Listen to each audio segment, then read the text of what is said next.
Ujung yang ke-72, Kabupaten Pasangkayu. Silakan. Ini pemohon prinsipal. Iya, Yang Mulia. Pemantau pemilu. Oh, pemantau. Ya. Baik, pemantau. Langsung saja saya bacakan. Sebentar, kewenangan Anda mempersoalkan apa? Putusan KPU. Putusan KPU. Terus kapan putusan KPU itu diterbitkan? Di tanggal 4 Desember 2024. Kemudian saudara mengajukan permohonan kapan? Pengajuan permohonan dilaksanakan pada tanggal 6 Desember. Masih dalam tengah waktu? Masih dalam tengah waktu. Terus kemudian Anda bukan pasangan calon tapi pemantau pemilu? Pemantau pemilu.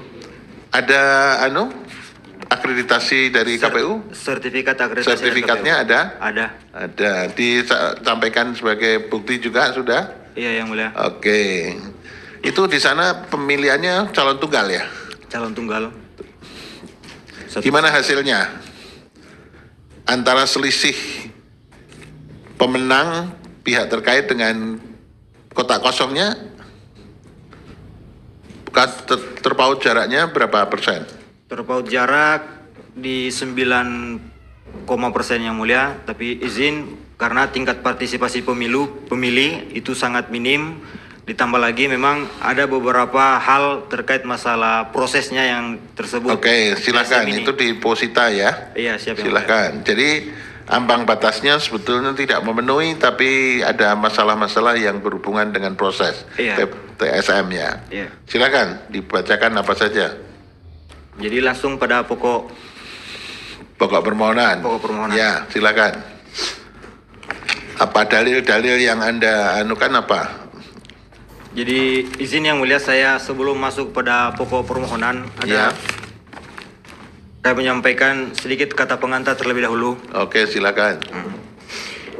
Yang kami sampaikan atas nama pemantau pemilu, ucapan terima kasih yang sebesarnya kepada Mahkamah Konstitusi dengan putusan 60 2024 yang mana telah mengubah ambang batas resort pencalonan kepala daerah atau wakil kepala daerah.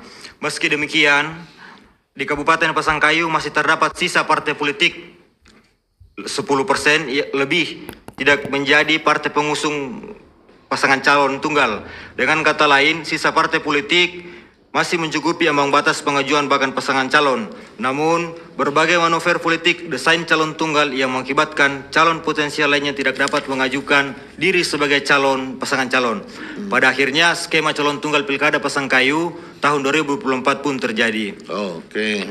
Kami pemantau pemilihan yang hadir untuk memastikan demokrasi yang sehat, mendampingi dan mengawal aspirasi rakyat. Kami tidak ingin perjuangan dalam penegakan perihal yang lubar dan jurdil di Kabupaten Pasangkayu tercederai dengan menolak kuasa dan daulat uang serta mengembalikan kedaulatan rakyat, berjuang melawan politik uang, money politik dan keterlibatan struktur aparat pemerintah, akhirnya kalah dengan berbagai modus kecurangan yang kasat mata. Meskipun dibungkus dengan berbagai manipulasi kata dan fakta, faktanya proses saat tahapan kampanye, pada hari pencoblosan dan setelahnya, berbagai modus pelanggaran kecurangan pemilu dilakukan dengan struktur sistematis dan masif. Ini semuanya pemantaunya namanya apa ini? Gerak Langkah Indonesia. Oke. Gerak Langkah Indonesia. Ya, Gerak Langkah Indonesia. Silakan teruskan. Izin lanjut Yang Mulia. Semuanya tentu saja langsung bertabrakan dengan prinsip pemilu yang umum, bebas, rahasia dan jujur dan adil. Kewenangan Mahkamah Konstitusi ya, itu dianggap dibacakan. Kemudian kedudukan pemohon berdasar pada pasal 4 ayat 1 PMK nomor 3 2024 huruf D, pemantau pemilihan dalam hal hanya terdapat satu pasangan calon. Kemudian ya, nomor itu tadi sudah nomor sertifikat akreditasi dianggap dibacakan. Ya. Kemudian lanjut kepada pokok permohonan. Ya.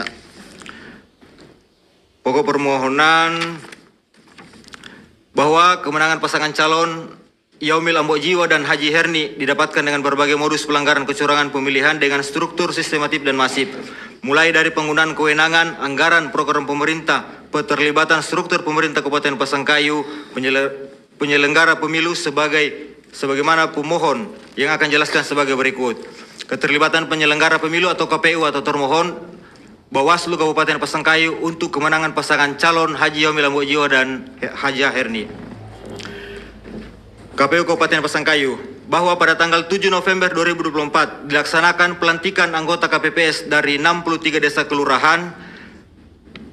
Terdapat di 27 desa kelurahan tersebar di 10 kecamatan melakukan tindakan keberpihakan berdasarkan arahan dan instruksi KPU Kabupaten Pasangkayu. PPS diminta agar KPPS dilantik menggunakan dress code peci hitam dan jilbab merah yang sangat menyerupai dengan tagline pasangan calon bupati dan wakil bupati. Bahwa tagline pasangan Haji Yaumil Ambojiwa dan Herni peci hitam jilbab merah bukti P6 yang digunakan pada saat pelantikan KPPS dalam bentuk keberpihakan jajaran KPU yang dengan sengaja mengkonfirmasi ke publik atas dukungan dukungan politik penyelenggara pemilihan. Hal ini tentu sangat politis.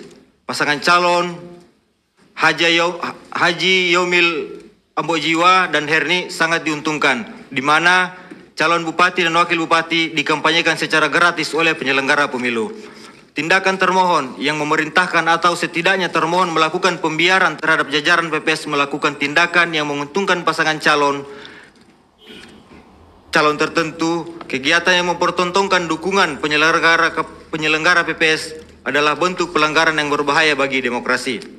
Selanjutnya, bahwa pada pendistribusian C pemberitahuan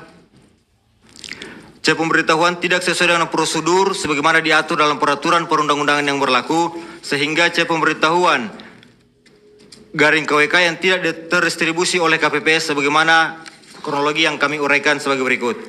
Distribusi C pemberitahuan dimulai pada tanggal 20 November 2024, namun faktanya termohon mendistribusikan C pemberitahuan ke PPK pada tanggal 21 November 2024. Berdasarkan hasil rekapitulasi oleh termohon, terdapat pengembalian formulir C pemberitahuan sebanyak 14.003 lembar bukti P10.1. Pada rekapitulasi perhitungan suara tingkat Provinsi Sulawesi Barat, saksi paslon gubernur atas nama Awaluddin menyampaikan protes atas temuan selisih rekapitulasi formulir C pemberitahuan di Kecamatan Pasangkayu.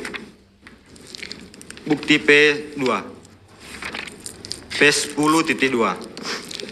Ditemukan terjadi di beberapa TPS. Ketua KPPS memberikan 2 surat suara jenis pemilihan bupati dan wakil bupati kepada pemilu dengan alasan surat suara terselip terutama di TPS 4, TPS 2, TPS 10 Kelurahan Pasangkayu, Kecamatan Pasangkayu.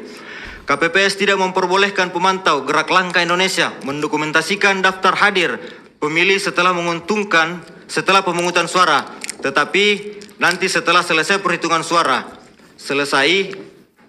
terutama di TPS 4 Desa Lelejai Kecamatan Tikiraya dan TPS 1 Kecamatan Dodak Desa Sarudu.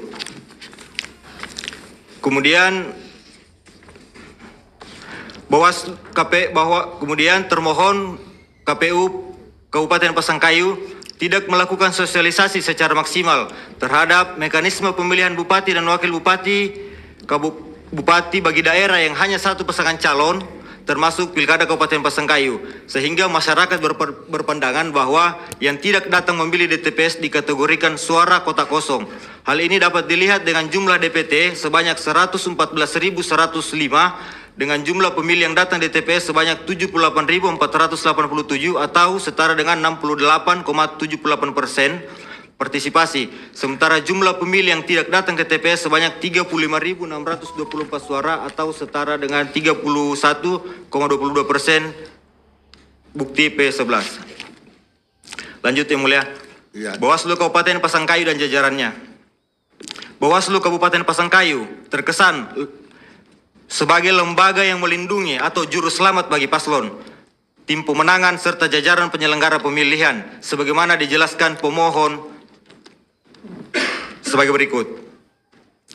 Pada tanggal 19 September 2024, Muhammad Sabring melaporkan Haji Yaumil Ambojiwa atas dugaan pelanggaran terhadap pasal 71 ayat 2 ayat 3 Undang-Undang Pilkada, di mana Yaumil Ambojiwa melakukan pelantikan pejabat fungsional dalam lingkup pemerintah Kabupaten Pasangkayu pada hari Rabu tanggal 11 2024. Tetapi laporan Muhammad Sabrin tidak diregistrasi dengan alasan sudah pernah dilakukan proses penanganan mekanisme penelusuran atas informasi awal masyarakat. Berdasarkan berdasarkan penanganan pelanggaran oleh Bawaslu Kabupaten Pasangkayu terhadap laporan Muhammad Sabring tidak sesuai dengan mekanisme penanganan laporan temuan dugaan pelanggaran pemilihan sebagaimana diatur dalam Peraturan Bawaslu Nomor 9 2024 sebagai berikut kami uraikan. Ya, itu dianggap dibacakan. Oke, pada prinsipnya Bawaslu Kabupaten Pasangkayu hadir sebagai juru selamat bagi paslon. Ya, uraian dianggap dibacakan.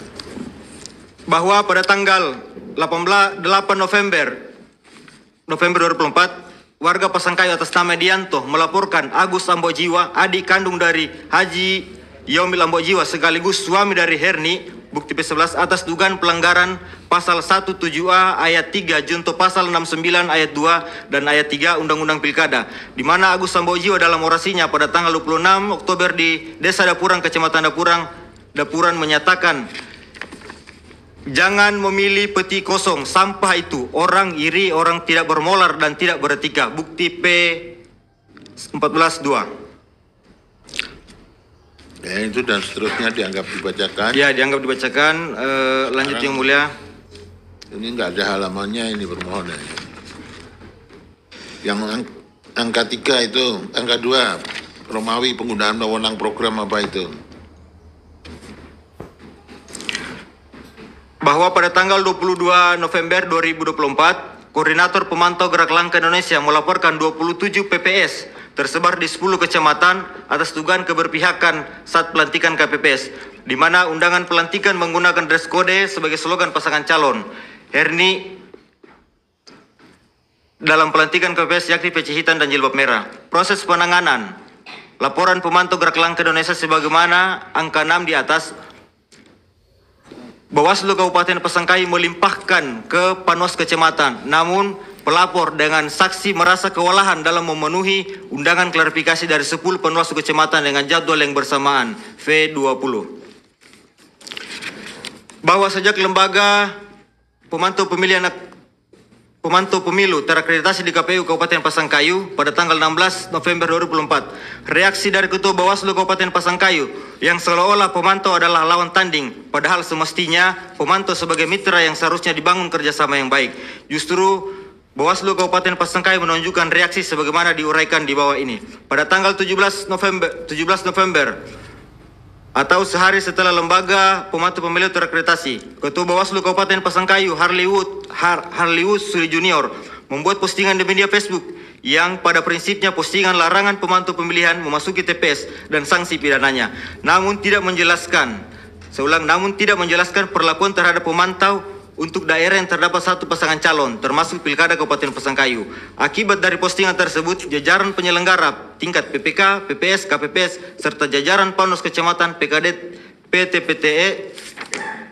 PTPS, terjadi perdebatan apakah pemantau di luar atau di dalam TPS sebagaimana postingan Ketua Bawaslu Kabupaten Pasangkayu. Saya lanjut, penggunaan kewenangan program dan keterlibatan aparatur pemerintah dalam penanganan pasangan calon. Keterangannya dianggap dibacakan lah. Iya, izin yang mulia. Ini sedikit intinya apa? Intinya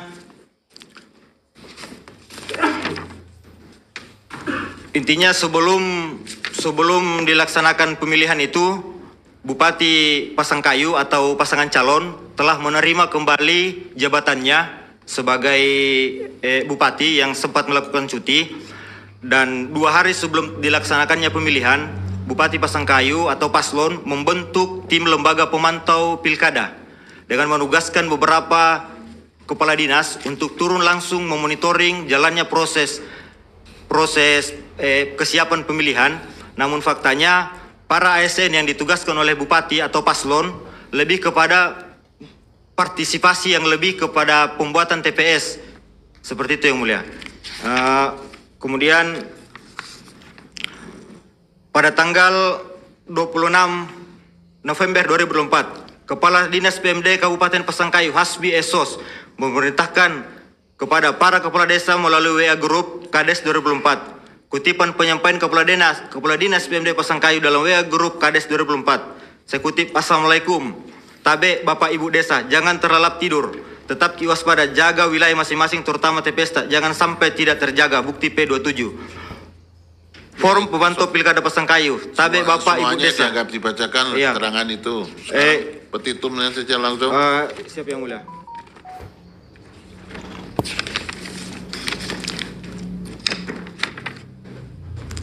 Berdasarkan uraian di atas, sangat tampak praktik curang pemilihan kepala daerah yang dilakukan pasangan calon Haji Yaumil Lambo Jiwa dan Herni. Bentuk kecurangan yang dilakukan secara brutal dan terang-terangan mencederai nilai-nilai demokrasi. Keterlibatan jajaran KPU Kabupaten Pasangkayu, PPK tingkat kecamatan, PPS sampai pada jajaran KPPS yang terlibat secara masif. Hal ini sangat berbahaya ketika Bawaslu Kabupaten Pasangkayu sebagai lembaga penegak hukum pemilu malah hadir sebagai juru selamat bagi penyelenggara dalam setiap pelanggaran yang dilakukan. Akibatnya jajaran KPU Kabupaten Pasangkayu dengan mudah tanpa rasa khawatir melakukan kecurangan secara terang-terangan. Di sisi lain, keterlibatan struktur pemerintah daerah juga masif dan terencana, mulai dari dinas, camat, lurah, serta kepala desa, terlibat dalam permainan politik yang tidak segan-segan mempengaruhi pemilih, bahkan menggunakan anggaran pemerintah untuk kepentingan politik pasangan calon petahana. Bahwa berdasarkan argumen di atas, maka sangat layak bagi Mahkamah Konstitusi untuk setidak-tidaknya memutuskan atau membatalkan hasil pemilihan Kabupaten Pasangkayu 2024. Izin yang mulia, saya masuk pada petitum. Ya. Berdasarkan seluruh uraian tersebut di atas, pemohon memohon kepada Mahkamah Konstitusi untuk menjatuhkan putusan sebagai berikut. Pertama, mengabulkan permohonan pemohon untuk seluruhnya. Kedua, membatalkan keputusan KPU Kabupaten Pasangkayu nomor 758 tahun 2024 tentang penetapan hasil pemilihan Bupati dan Wakil Bupati Kabupaten Pasangkayu 2024. 3. Memerintahkan kepada Komisi Pemilihan Umum Kabupaten Pasangkayu untuk menerbitkan keputusan penetapan pelaksanaan pemilihan ulang untuk pemilihan Bupati dan Wakil Bupati Kabupaten Pasangkayu tahun 2025. Memerintahkan kepada Komisi Pemilihan Umum untuk melaksanakan putusan ini, atau apabila Mahkamah Konstitusi berpendapat lain, mohon putusan yang seadil-adilnya ex quod et bono. Demikian permohonan ini kami sampaikan atas perhatian Yang Mulia Majelis Hakim Mahkamah Konstitusi. Kami ucapkan banyak terima kasih. Ya, terima kasih. Yang pertama ini ada, silakan. Baik, Saudara Pemantau. Siap Yang Mulia. Adik ART-nya sudah disampaikan? Ada adik ART-nya juga? Ada. Teman Ada, ya? yang kami izin Yang Mulia, yang kami lampirkan di permohonan itu sertifikat akreditasi. Sertifikat, ya. Adik ART-nya belum ya? Adik ART-nya tersampaikan di Komisi Pemilihan Umum kemarin sebelum memperoleh sertifikat akreditasi. Iya, masih ada barangnya itu? Masih punya Ada di kopinya? termohon Yang Mulia. Ya, Anda tidak punya ininya, kopi atau salinannya? Kopi dan salinan ada. Oke. Ya, nanti kalau bisa dijadikan salah satu bukti ya. Siap Yang Mulia. Ya, terima kasih. Yang Mulia, ada? Cukup, baik, terima kasih. Saudara mengajukan bukti P1 sampai dengan P37. Iya Yang Mulia. Ya. P7-nya daftaran tertulis keterangan foto pelantikan KPPS 27 Desa Kelurahan. Yang Mulia. Namun pada alat bukti hanya terdapat 25 foto. Jadi di situ katanya ditulis pelantikan KPPS 27 tempat Desa Kelurahan. Namun alat buktinya hanya 25 foto, ya. Oh iya Yang Mulia. Jadi Nanti beda kami tambahkan. antara narasinya dengan buktinya fisik, ya. Hanya 25 foto bukan 27. Ya, kemudian yang berikutnya P8 akreditasi pemohon bernomor 866, itu benar 866 atau 87? Akreditasi pemohon. Akreditasi pemohon Nomornya berapa itu? 877. 877 garis miring PP dan seterusnya toh? Iya siap Yang Mulia. Yang betul 877 toh? Ya 877. Baik. Bukti P14.2 berupa flash disk namun belum dinaksekel. Nanti dinaksekel ya.